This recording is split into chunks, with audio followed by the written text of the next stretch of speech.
okay man ang itsura. Oho. Tapos, kana nagsimbag na si number 2, dumana si nagunutan nini, asin babaguhon kan helmet. Tasabi, so helmet pala na ginamit kay nini number 2. Oh. So, pigagamit man ni Mrs. number 1, Wow! pag susunod sa motor ni Mr. Paano na booking? Paano? Nabuking, ta nag-shopping, So, si number 2, tapos si Mr. abay, nagsabi. Ang nangyari, Paano na-detect ni numero 1? nadidikit ni numero 1 digdi tabi Sir Pio, tabasi digdi sa mga nakaistoryatang mga kamidbid kay ni, Sa mga bubuwi. sa mga budwit na kining si number 1 palan, aloy ng pignagmamanmanan, Ah, sinundan, oho. o kan sinundan, na-confirmar mananggat na magkasunodan sa duwa, dahil na nakatumang si Mrs. number 2. Kada booking. Nabuking, Oh, nagamit pa ni number 2, so helmet na pigagamit niya. Roger, Or number 1. Roger, Sus Mario. kaya palan nga, iba nga palan nga ang parong kang helmet ko.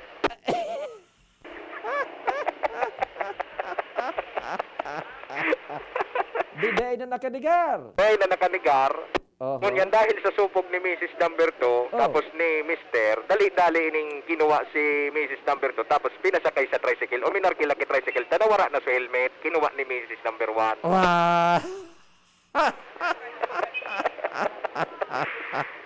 Kung kaya, diretso, dahil sa supog, si Mr., diretso parang kadakan motorsiklo, tapos si Mrs. number 2 man, isinakay sa tricycle, mailingan naman sa ibang lugar.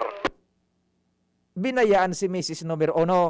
Ta si Mrs. na number 1, maski digdi sige pa ang tabil, digdi sa, ano na ini, digdi sa tuyang kinamumugtakan tabi, Sir Pio. Sige pang yakatak.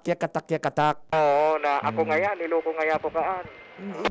Dahil baka uli ito ngunyan sarong. Dai, Paano man ito sa numero 2? Permina, Bataan piprotehiran. So numero 2 ano? ang prinoteran talaga, si numero 2, tanaga Oh. grabe na, pinagsabunutan na. Ang sabi nga ni kan mga niyang digdi, puging-puging ngaya si Mister. Ang haba ng hair. Oo. Ay, ama kong. Roger. Kaya yan ang mga nangyari tabi si Sir Pio. Live na live niya ang kita digdi ng mismo sa tuyang kinabubugtakan para sa sumustor ni Mr. Tapig para si kada ni Mrs. number 1. Isus Mario. Pero dahil man pinatakot, potulong ko an. Ay man. Yung nga sayang man. Ang kinuha man. So helmet na hindi magamit ni Mrs. number 2. Tanganing hindi makasalbar sa checkpoint. So saro palan medyo chubby-chubby. So saro medyo sexy. Medyo sexy susaro. Pilyo man si Mister. Pero mas matangos yung ilong ni Mrs. number 1 kaysa kay number 2. Naman talaga. Warang nagay mo si Mister. Hindi na siya nagkurkalo. Pilyo. Makasulot kang helmet. Duro, ali na. Nasupga na siya kigrabe. Yan naman pag may naka-video kan, pagpipistahan naman sa social media. Roger to the tabi, Sir Pio. Pangyayari. Dahil nang nakaapodir din, dahil nakapugol. Maski so, mga parking attendant din, nakapugol ta talagang si Mrs. Gigil na muya talagang kulugan si Mrs. number 2. Ano ang dapat nagibo na sikreto? Ano sa hiling mo? Naging matapat na na. Ano? Naging matapat na na. Sala. Ano, sir? Dahil paggamiton ang helmet numero 1, dahil pagpagamit kay numero 2. Out ka na. Roger, kaya Kalasin tabi, ko Sir na. Pio, ang mga makonselong istorya digdi sa luwas. Ako po, si Luis Pursi Martel. Approve sabi ni John. Gapoon ka dyan, John. Hindi pagpagamit sa helmet numero 1, sa helmet numero 2. Kaya mabubuking ka, puribas, uyan, so nangyari. Salamat, bye-bye. Taranuman sa Malubago, nagkasurundo mga miyembro, malangani naging duwang grupo, nagkaurisan, may pag-asenso.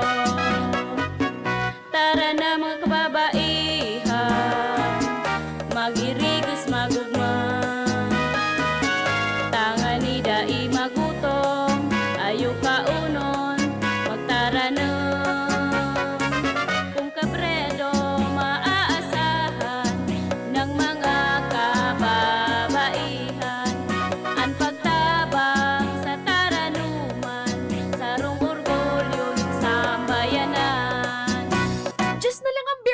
Swak? Oo, pero ang tibay, di nang bago. I got my tibay.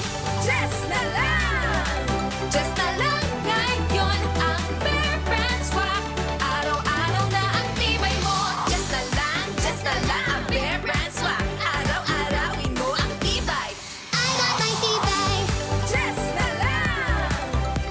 lang ngayon ang Bear Brand Swak. Bear Brand Swak, 100% vitamin C, iron, and zinc sa halagang Just pesos na lang mga moms. Bear Brand Swak, just pesos lang. Tibay refers to 100% vitamin C, iron, and zinc, together with 3 balanced meals a day. 10 pesos is the suggested promo price. Promo duration is from October 1, 2020 to December 31, 2020. Per DOH FDA CFR or promo permit number 0741 series of 2020. This product is not suited for infant feeding and is not a breast milk substitute. Tapang lang.